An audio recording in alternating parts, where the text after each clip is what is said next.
Assalamualaikum warahmatullahi wabarakatuh. Gimana kabarnya sahabat terdekat? Semoga selalu sehat ya. Kali ini aku mau sharing buat teman-teman soal channel terkait. Nah, channel terkait ini bikin orang kaget ya sahabatku. Tiba-tiba channel yang lain ikut dismonetisasi meskipun nggak ada hubungannya. Dan juga kalau lihat sharing-sharing dari teman-teman yang lain katanya nggak boleh HP satu, nggak boleh nomor telepon satu. Ah, itu bingung juga kan, YouTuber pemula juga HP-nya cuma satu, tapi mau bikin channel banyak. Nah, dari ujung-ujung kan susah seperti itu ya. Nah, di sini saya akan jelasin agar teman-teman tidak bingung lagi. Ini yang saya mengalami sendiri ya, sahabatku, bukan dari hasil sharing-sharing yang lain. Ini berdasarkan pengalaman saya pribadi, biar aku berbagi di sini biar teman-teman tidak takut untuk menggunakan satu HP, satu perangkat, atau teman-teman menggunakan login punya yang lain ke perangkat satu, meskipun pernah login, itu seperti itu ya caranya, itu nggak jadi masalah aman. Pokoknya simak terus agar teman-teman ini bisa memahami. Oke, yang pertama masalah satu perangkat. Ini saya ceritakan dulu ya sahabatku. Kemarin itu channel saya kena dismonetisasi ya, karena ada aturan baru. Di situ kena konten apa ya namanya ya, lupa saya sahabatku. Nanti saya akan sharing kalau ada yang nanya ya di situ. Nah, di situ saya rekamnya cuman menggunakan video shot ya. Ini video shot, kita buka di sini. Terus kita rekam menggunakan aplikasi shot langsung. Terus kita rekam gini, seret gitu. Dikasih musik yang ada di YouTube, yang disediain sama pihak shot.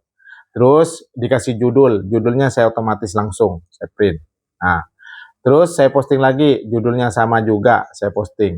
Nah, pokoknya itu semua otomatis, saya nggak kasih pilihan konten apa ya, konten AI atau apa, itu saya nggak pilih. Jadi saya langsung posting otomatis. Nah, setelah 2 hari, 7 hari biasanya itu langsung datang email bahwasanya channel saya kena dismonetisasi. Setelah saya banding, tetap ditolak monetisasinya. Meskipun saya tahu itu salah, ya buat pelajaran buat saya untuk pengalaman ke depannya. Nah, di sini aku mau sharing buat teman-teman agar tidak mengalami seperti saya tersebut barusan ya. Oke, jadi gini sahabatku. Pertama, buat teman-teman yang konten terkait masalah HP 1 ya. Barusan udah saya ceritakan channel saya yang kena dismonetisasi. Terus setelah saya banding tetap ditolak. Nah, tapi channel saya yang lain itu tetap aman ya, nggak dismonetisasi. Nah, di situ misalkan nih, kalau misalkan alasannya HP 1 atau perangkat 1, atau alasannya karena pernah login, misalkan nih ada channel A login ke perangkat kita, terus channel A tersebut kena dismonetisasi, akhirnya channel kita kena konten terkait. Kalau misalkan seperti itu otomatis channel saya yang 4 itu kena dismonetisasi semuanya. Karena saya menggunakan perangkat 1 sahabatku. Bukan banyak, perangkat 1. Saya nggak punya HP banyak. Cuman 1 aja. Itu intinya aman. Bukan itu masalahnya ya, intinya aman. Ya kalau misalkan itu kan tadi udah saya jelasin, berarti otomatis kan kena konten terkait semua, channel terkait seperti itu ya, aman. Terus yang kedua, masalah nomor verifikasi. Mungkin di sini sahabatku mau menggunakan nomor verifikasi 1, nomor telepon ya. Nah, di situ kita takut nih, takut kena konten channel terkait seperti itu. Nah, itu nggak jadi masalah, aman sahabatku ya. Kenapa? Channel saya yang 1, 2, 3, 4 ini itu verifikasinya 1. Sama seperti kayak yang kena dismonetisasi ini, yang harus mengajukan bulan depan. Seperti itu ya. Nah, di sini aman, nggak jadi masalah. Otomatis kita menggunakan perangkat 1, verifikasi nomor telepon 1, itu tetap aman ya. Nah, terus yang kedua, masalah AdSense. AdSense 1 ya. AdSense 1 semuanya 4-4-nya AdSense 1. Channel saya ini AdSense 1 tapi masih aman ya. Masih aman. Ini lanjut, jangan sampai salah paham ya. Lanjut nonton video biar tidak gagal paham nantinya. Ini masalah AdSense 1 ini penting banget ya buat teman-teman. Ini masih aman. Tapi buat teman-teman, untuk menghindari channel terkait ini, yang kita harus lakukan nih, yang harus kita lakukan. Yang pertama, ini masalah AdSense. AdSense kita itu mulai sekarang lebih baik kita pisahkan aja, jangan disamain. Ya, pisahkan. Jadi kalau kita pisahkan, insya Allah itu lebih aman. Meskipun bukan dari YouTube ini ya, bukan dari YouTube. Cuman analisa saya aja, lebih baik kita pisahkan mulai sekarang. Pisahkan satu AdSense, dua AdSense, tiga AdSense. Jadi kalau 3 channel, 3 AdSense, 4 channel, 4 channel AdSense. Masalah nomor rekening, nggak jadi masalah. Satu juga nggak jadi masalah. Kalau misalnya nggak ada nomor rekening, boleh saya kasih. Gitu ya. Jadi intinya di sini, bercanda sahabatku ya. Jadi misalkan di sini kita menggunakan AdSense beda-beda, nomor rekening satu itu nggak jadi masalah, boleh, aman ya sahabatku. Oke, yang kedua yang kita harus hindari buat teman-teman yang harus kita rubah ya, itu konten kita.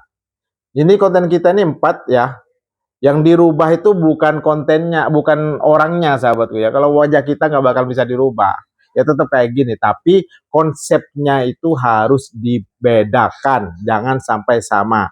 Jadi misal kita punya 4 channel, 3 channel, atau 2 channel, yang satunya konten tutorial, yang satunya vlog, itu gak jadi masalah, aman. Tapi kalau sama-sama tutorial, takutnya pembahasannya sama.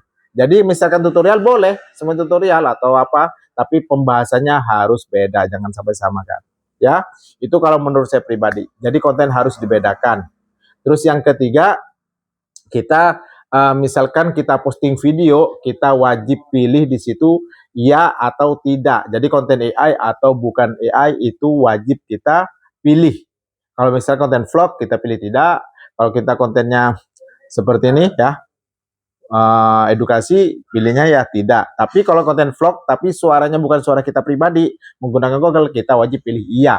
Intinya kalau kita bikinnya dari internet ya, bikinnya dari AI, semuanya ya wajib, meskipun 1 atau 2 wajib kita pilihnya iya ya. Tapi kalau murni punya kita sendiri, pilihnya tidak ya, biar lebih aman. Masalah dismonetisasi nih sahabatku ya.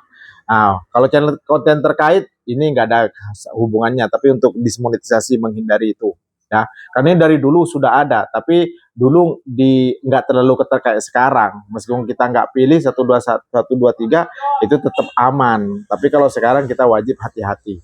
Hati-hati kan lebih baik sahabat, yang hindari. Nah itu. Dan juga buat teman-teman, apa sih masalahnya kok bisa kena channel terkait? Nah, kalau menurut saya pribadi, saya lihat yang channel terkait tersebut itu monetisasinya itu masih utuh semuanya. Maksudnya yang di atas centang. Kan monetisasi itu ada 3 ya, ada 3 tahapan. Pertama, yang persyaratan 1000 subscriber, 1000 jam tayang. Yang kedua, peninjauan AdSense. Yang ketiga, itu masalah monetisasi. Nah, 1, 2, 3 ini tetap centang hijau ya. Tapi yang di tengah ini, yang di tengah ya, yang di bawahnya ini, itu ada tanda seru merah. Nah, di situ kalau yang sering kayak gitu ya, yang sering kayak gitu, itu biasanya pelanggaran masalah ratio klik atau video kita ditonton sendiri, seperti itu. Nah, kalau misalkan video kita ditonton sendiri, terus channelnya AdSense-nya 1, itu bisa kena juga konten-konten channel-channel yang lain kayak gitu. Kalau AdSense 1 itu, kalau setahu saya seperti itu ya. Tapi kalau sekarang intinya yang apa permasalahannya, yang sebenarnya seperti apa, itu nggak ada yang tepat ya dari YouTube jawaban, oh harus kayak gini, hindari ini, nggak ada ya. Mungkin saya belum baca, tapi sampai sekarang belum ada. Kalau ada misalkan silakan WA saya atau di komentar di bawah, boleh ya, bagi-bagi pengalaman buat sahabatku. Karena kita di sini tuh sama-sama belajar. Di sini aku cuman mau berbagi pengalaman doang buat teman-teman, terutama buat YouTuber pemula yang belum memahami, yang takut menggunakan perangkat satu atau banyak channel, itu nggak jadi masalah ya. Tapi hindari itu tersebut. Yang pertama masalah AdSense, kita harus bedakan. Terus yang kedua, mungkin sahabatku ya, itu masalah satu email, terus banyak channel, terus semuanya monetisasi, yang satu kena, akhirnya kena juga. Tapi kata sahabatku kemarin atau member saya, itu aku nanya juga, mungkin satu email, bukan bang, itu beda email tapi kena channel terkait. Itu biasanya mungkin karena channel kontennya sama, seperti itu ya. Jadi buat teman-teman, cukup seperti itu. Kalau misalkan ada yang belum ngerti atau apa, silakan langsung WA saya dari deskripsi.